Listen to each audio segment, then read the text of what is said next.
So John, like what is like the job you were actually like taking up? I just knew you were like going to be doing some level of coach development, but I wasn't sure like just give me the background on it, man. I'll be honest, man. I've been waiting. Then that's the thing with Vietnam. It's like, and I love it, but they don't get back to me. So last I talked to Neil, I was like, yeah, I should be talking to them like this week. I'm still waiting to hear back. It's been like a month and a half.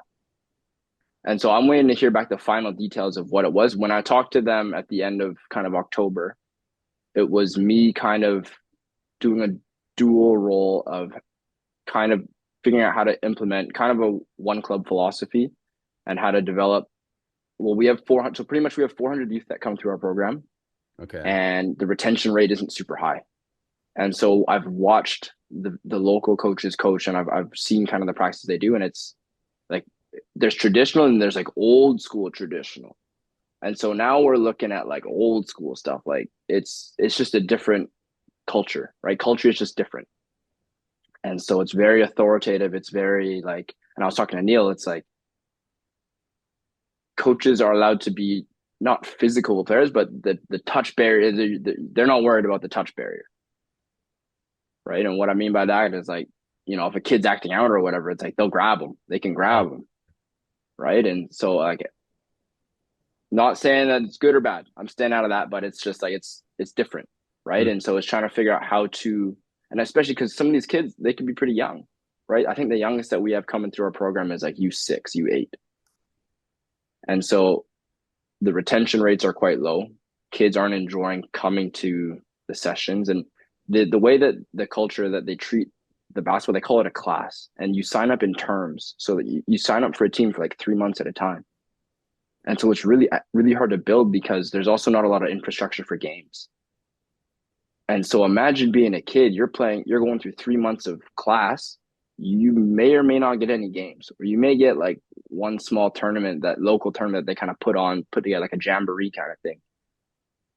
And so you're going through these like not super enjoyable experiences and not playing any games. And you may get the last, 5 or 10 minutes to scrimmage in your practice.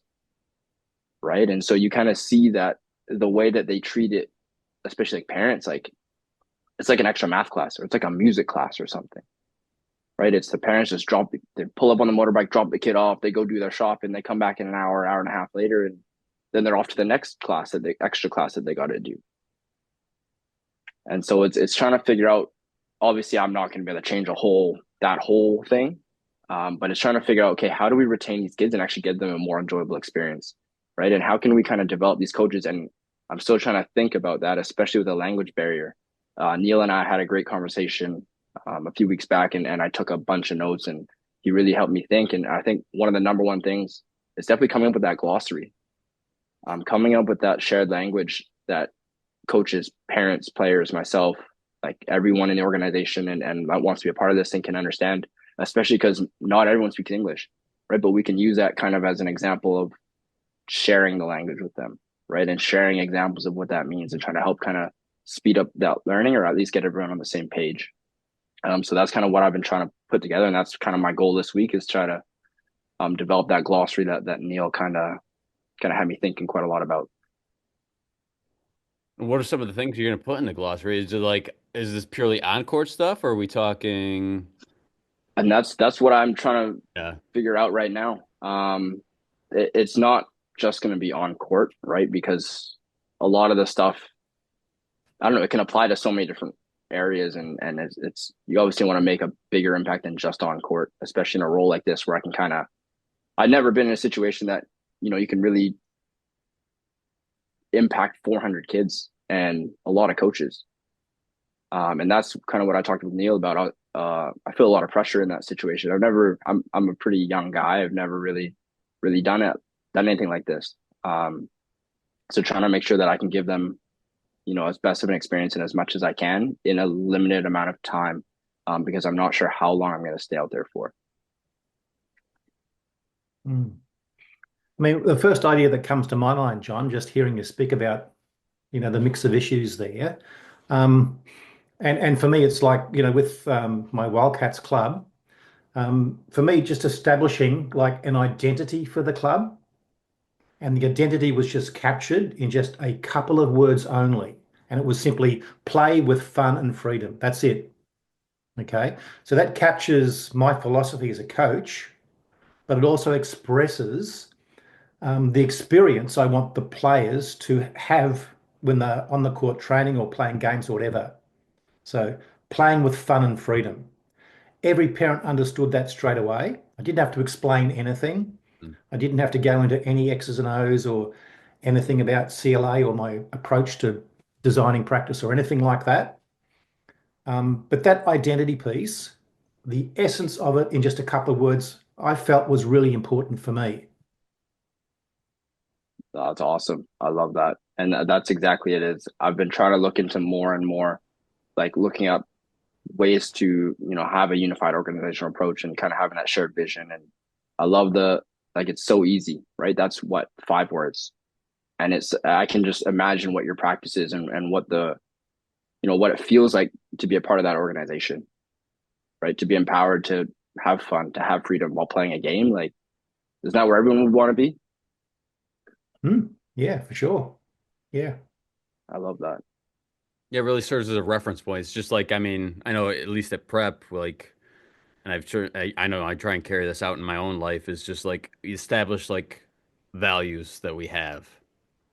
And this is what's going to represent us. And yeah, like we can establish like a phrase or whatnot, but we need we need something that we can reference. Like, what does that look like? And I think that would be the following step after that. Whatever vision you have for the program, and like this is what we stand for, and here's what it looks like.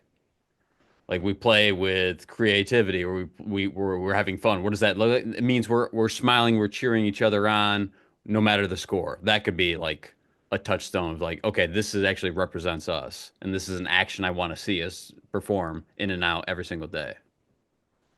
Yeah. Mm. Yeah. I love that. I'm just trying to The see. other common one that was just borrowed from everyone else who uses it, of course, was early on. I just mentioned we'll be bringing a conceptual offense approach to, the way that we want to teach and play, and just borrowing that simple phrase again.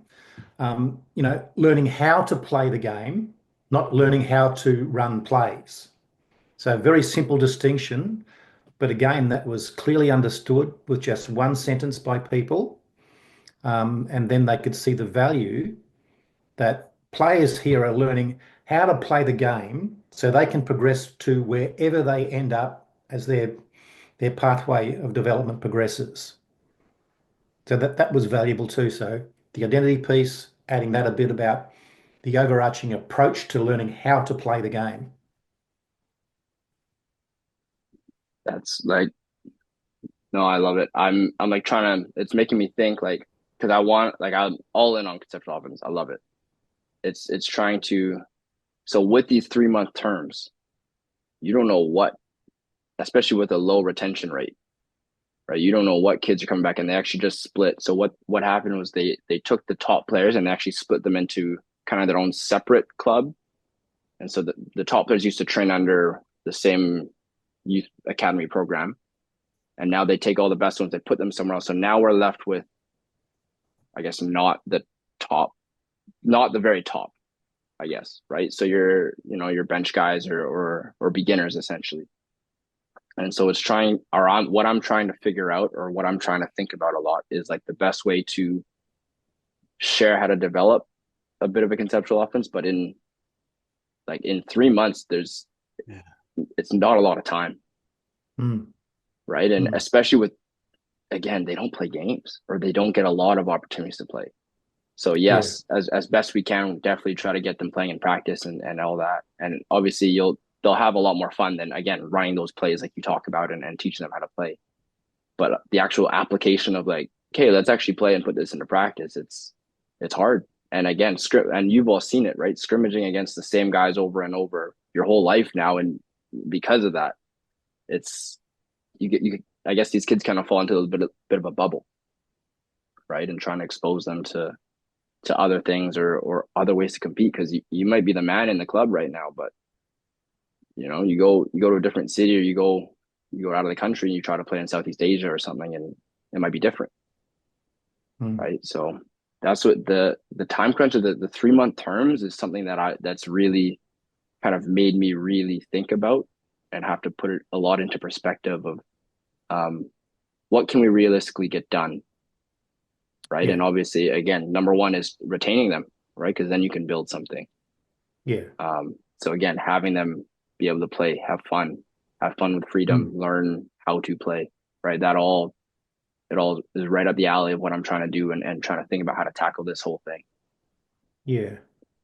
So, how do players enjoy what they're doing? How do players know when they are getting better at playing the game? If you've got a 3 month period, for me, it's really just two things that you can do in that time period. And it doesn't matter if you've got your best players there or you've got bench players there, and that changes all the time. That doesn't matter at all for me, because even the better players, and this applies to professional players as well, they still are not able to use advantage effectively all the time. So the two things are basically creating advantage, using advantage, and that's it. Okay. And when players get to use advantage, they enjoy doing that. They build their confidence. They have fun with that success. And really, that is one of the most important elements of player development. So, using the advantage that's there. Yeah, they need to create it as well, but in your small-sided games, you can constrain it so the advantage is always there anyway. So that seems to be that's where my mind would go first with, like the term, the 3 months, what on earth can we achieve in that time period? Yeah, definitely. And what are your thoughts on how to develop these coaches? Now, I'm assuming obviously they would stay longer than 3 months, but some they're all pretty young. So a lot of them are young, maybe university students, right? That do this on the side. They don't get paid much money doing this, and so it, I'm trying to think of how best to deliver coach education in a type of format where I'm not sure I'll be able to pull them all together to, hey, everyone come on court, and I want you to experience what it feels like to run through a CLA workout with me, right? So I'm Mm. trying to figure out and I did that last year when I was there. I put some of the coaches through a workout and they enjoyed it, and I think it was good for their learning. Um, but again, with a lot of local coaches that this may just be something on the side that they're just trying to make a few extra bucks. Like how would you guys, or what do you guys think about in terms of developing coaches and maybe not being able to get them all together, or maybe not being able to even language? A lot of local coaches don't speak a lot of English. And so again, that goes back to glossary, I guess, and Neil talked about in our conversation before about a lot of video stuff and diagramming and trying to help them learn in as many different ways as I can. Um, Trying to figure that out. Yeah, because I don't think I would be able to just do, hey, every Thursday come on in and I'm gonna share 20 minutes of something. I'm not sure if that's a possibility. So just curious on what you guys are thinking about that. Mm. You go first, Adam. See what's coming Oh, up for you. I was just gonna have you go first. Um, what's coming up for me is like I like the idea of like having like these little, I guess, educational snippets where you'd make a video. I don't care if it's whether an activity or breaking down a play or just even expressing some sort of theme and having you voice over something. And then like these little like 5 minute educational videos that you could send out that it could be relative. The language barrier obviously makes that tricky, but that's what was coming up for me. And again, like as far as like giving them things.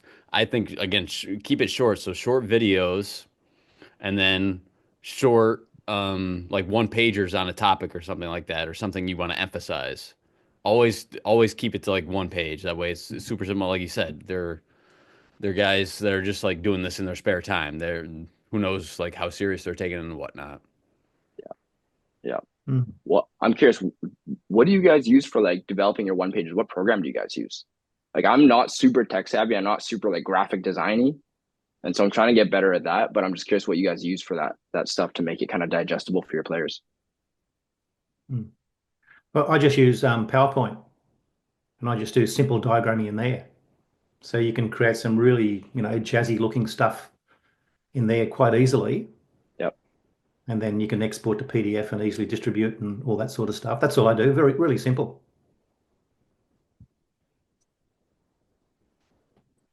I like the idea of the themes that you mentioned, Adam. I think there's a lot of power in that you could explore some more, John, I think. Um, and then it's like you mentioned the voiceover, and then with like the language barriers too, it seemed to me like what what's the experiential overlay of the theme? So they don't need to hear it in English language, but they can experience something physically and viscerally when they're there. So I think that'll be key in part to helping with language barriers, John. Yeah. So getting them.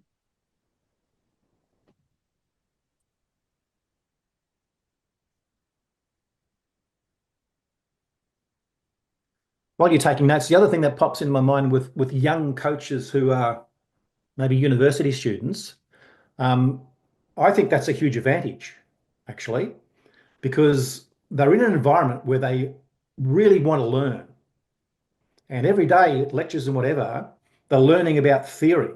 They're learning about theory and practice and the interconnection between them all in whatever disciplines that they're studying within. And for me, that provides the tap in for ecological dynamics and the theory underpinning CLA and all those sorts of things as well. So that might be a little latch, to tap into some hidden motivations for some of the younger coaches as well. Yeah. And I definitely saw that. Like I gave a presentation last November, I guess, so just over a year ago, I think, about CLA and stuff. And I definitely it piqued a lot of coaches' interest, and they wanted to look at the PowerPoint again, and they wanted to link to it, and or whatever resources I was showing, and um, I like that. I think I think I can run with it for sure. I'm just I build up the language barrier a lot in my head because I don't understand them, and that's like I guess that's kind of the hard part too. Um, and so I guess with the like the ecological dynamics part and the underpinning theory and trying to get them to really I don't know about understand it, but at least consider these things, right? Or at least take it in consideration when you're designing your practice and things like that. I'm trying to figure out how to make that part digestible. Um, yeah, I'm just thinking out loud here. I guess Yeah. as far as that stuff goes, I would just take examples of either what they're already doing and have video examples and just talk through different options that could be manipulated within that. I mean, that's pretty. I would. I don't know if you would disagree with that, Neil, but I would just like take what they're already using and then just add on to it. Hey, here's how we can make this a little bit more effective, a little bit more creative. That way, they're obviously already super familiar with it. Ideally, stuff they're literally already doing, and then just reshape it. That's Yeah, that, Yeah. that's where I would take it. Absolutely, yeah. I think I was going to say something exactly the same, Adam, maybe just with some slightly different words. And it's what I did in my club when I went along to other coaches' practice sessions. So I was there, doing exactly what Adam said, but it wasn't watching a video. We were watching the live practice together, but exactly the same idea. And we were talking together. What do we see? What constraint could we modify? Why would we do that? So that's sort of like the voiceover over the video. That's the coach experiencing actually using CLA in real time just by our one-to-one interaction side by side watching the practice session. So, and quite often I'd get coaches, do whatever you had planned for your session. So I wouldn't want to change what they're doing. Just do it and we'll just observe together and just see what comes up. And that's precisely, I think, what Adam was saying, just a little bit differently, different words. Yeah, yeah, 100%. If you could do that, like going to their practice like that, that's ideal. I mean, I still do that all the time for friends and other coaches, and it's most effective because again, they're already planning it. They have ideas in their head of what they want to achieve and what they want to see. So you're just coming in slightly different perspective, and then you're adding on this theoretical background you have with ecological dynamics that can really shape things up. And they're like, wow, and in real time, that's super effective as opposed to doing it ad hoc afterwards. right. Yeah, and Mm. I should be able to make it through. Now it's tough because again, I'm still waiting to hear on exactly what the final details of the role are and how much like hopefully that they're going to give me time to be able to get out to a lot of practices and to connect with a lot of these coaches. Um, but I love it. Yeah, I love I love the idea or the thought at least of going there and like you guys say, just talking them through it or observing and talking and um, trying to figure that out. Um, Because really, that's what I did when I was learning this. I just observed Alex on video. yep, Oh, okay, that's what he's doing. He'd talk over. Oh, okay, I see why he said that. So it's really exactly the same process, I think.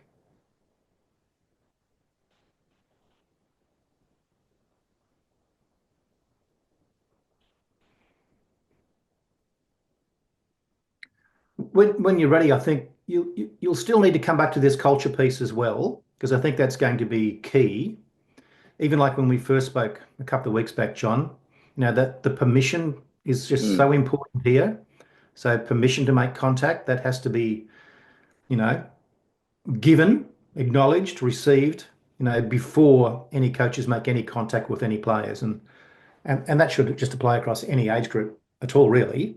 And I mentioned that that's what I do with my teams, that I ask parents, I ask players, and I get their confirmation that that's okay and that's fully documented. So that's part of the culture piece, I think. yeah, yeah.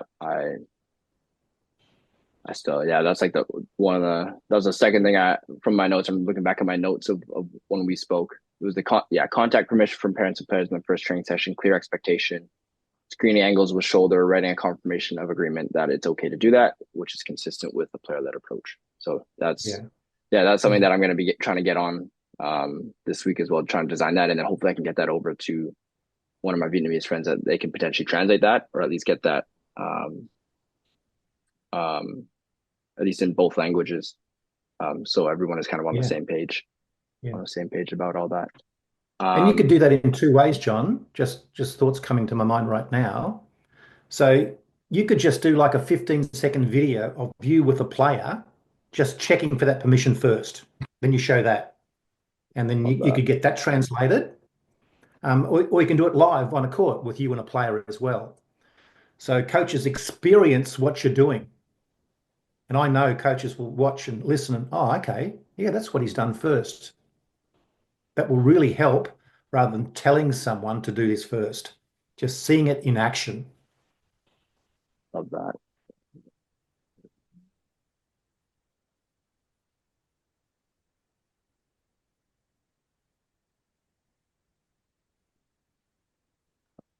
Just looking back at the other I loved, yeah, I know Neil's talked about it before on the other podcast, but I love the intention equals just in your practice plans or in the way that you are approaching kind of how you want to run your session. I think that really helps. I think for everyone, when you kind of think about that or you actually have that in your head of, okay, what is the reason we're doing this or what are we trying to get out of this portion here or this constraint here or whatever. Um, that really stuck with me. And so that's something I definitely want to make sure carrying forward that I can share at least and try to help others maybe implement or at least realize like there should be an intention to what we're doing in the limited time that we have here. Right. I'm not trying Mm, to fill up space. I'm not trying to make these kids run for 10 minutes for no reason. Right. There should yeah, always be that intention of why we're trying to do this or how is this going to be beneficial to, whatever we're trying to do in that session or in that term or whatever. yeah, for sure. Yeah. And I think, just sort of that early thinking about a coach development plan. I think that's a critical developmental area for most coaches. Getting clarity on their intention, whether it's the whole season plan, whether it's, this practice plan or this particular CLA activity, whatever the scale happens to be, even just a single player interaction. So are these words I really need to say? Am I clear on my attention? Do I need to intervene or not? So I think that's a big edge for coaches to self-recognize, build that awareness, and then I think that's a key part of their CDP for sure.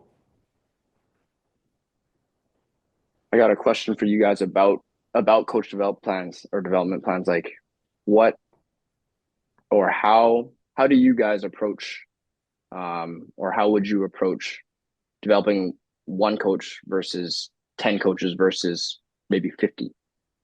How would that change things? How would you approach it?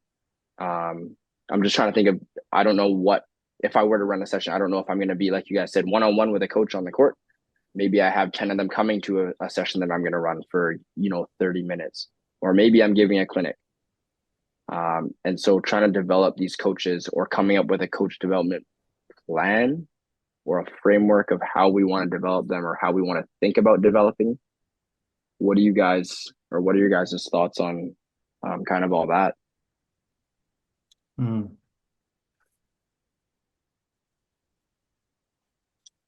I think the key, I think, here is to invite the coaches to engage in self-reflection. I think that's really important. So it's not an external assessment of you're doing this well or you're not doing that quite so well. It really has to be driven from self-assessment of the coaches themselves. That's why I know in Australia, most of these things are called ICDPs, individual coach development plans. Therefore, everyone is different. Every plan is different. It's tailored for each individual coach.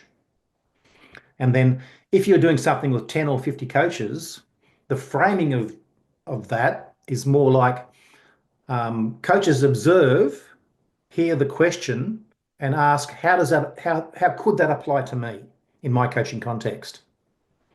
Because some things won't apply to some coaches the way they would to others, depending on where they are with their coach development, I guess. That just has me thinking maybe of coming up with some sort of, I don't know, Google form or something that just has some quick questions about what they want to get out of it or where they see themselves trying to develop, or kind of taking inventory of where they are at that time, right? Or with their thoughts or what they're thinking. Or I like that. I like yeah, that's got me thinking. How can I give them a quick, again, one-page questionnaire and a few questions on what do you want to get out of this, or what are you trying to develop here? And then how can we take, I guess, those answers or whatever, and I guess tailor that to still making it individual, but obviously may not have time to get, touch base with every individual, connect with them to develop them. But I think, and again, I'm thinking about going through my education in university, a lot of reflections, right? A lot of self-reflections on your learning and where you are. Um, and I guess I didn't really understand her at the time of what, why are we doing all of these reflections every week on the same kind of stuff? But now it's got me thinking for sure of if I want to at least get coaches thinking, right? That again, like you said, that could be your foot in the door. That could be the thing that kind of gets them, oh, okay, yeah, maybe, maybe my kids aren't having fun, right? Or maybe there's not a lot of smiling at my practice or something, right? Maybe that's some sort of realization. Because I think like the big thing, and it goes back to playing with fun and freedom, but I want basketball to be fun in Vietnam. And a lot of what I've seen is it's not. And even the way that they play, and it's not an enjoyable experience. And I'm not sure if I would even enjoy it. And I love hoop, but I'm not sure if I would enjoy that experience if that were me growing up. And so it goes back, I think ultimately at the end of the day, it's going to be engagement. How can we build that engagement for 400 kids and the coaches involved, that everyone is sharing in a positive learning environment?